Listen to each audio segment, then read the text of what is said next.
कांग्रेस नेता राहुल गांधी की लोकसभा सदस्यता खत्म होने के बाद उनके समर्थन में कांग्रेसी नेता अभी भी एकजुट हैं और अपना कई तरीकों से विरोध जता रहे हैं।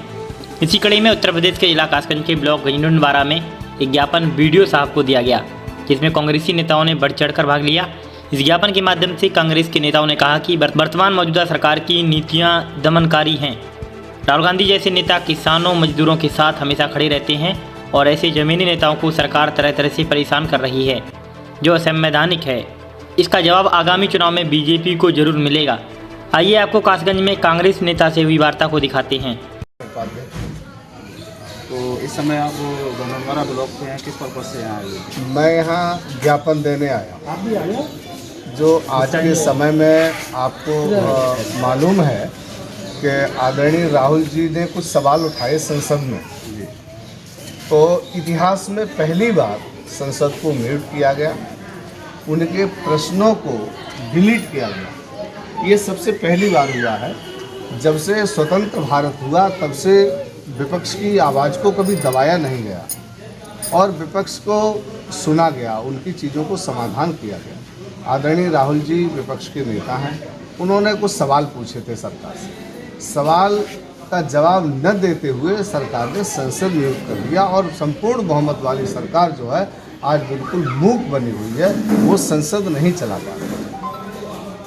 इंडियन कॉन्स्टिट्यूशन के हिसाब से जो अपना ये देश है, ये लोकतांत्रिक देश है। इस लोकतांत्रिक देश में आप जो है क्या उम्मीद करते हैं सरकार से? सरकार पूरी तरह से दमनकारी नीति अपनाए हुए है।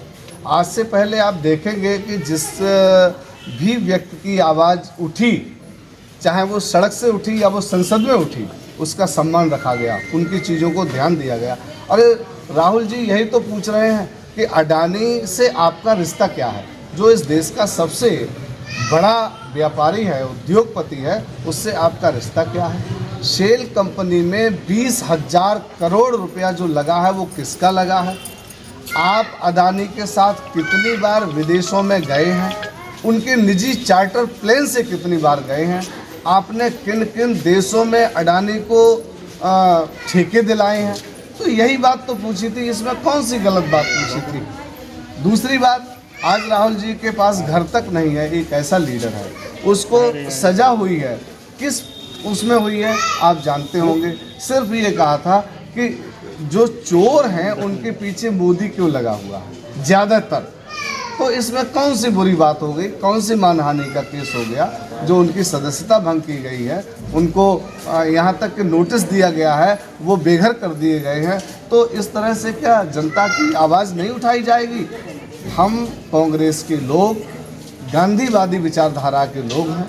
हम लोग त्याग, तपस्या और बलिदान में विश्वास रखते हैं, जनता की सेवाओं में विश्वास रखते हैं और हमने देश को कहां से लाके कहां खड़ा किया है ये आप लोग भी जानते हैं। आजकल जो गोदी मीडिया है वो उनका पिछलग्गू बना हुआ है, उनकी एक गाइडलाइन पे काम करता है, उनके हिसाब से काम करता है और वही बोलता है जो वो चाहते हैं।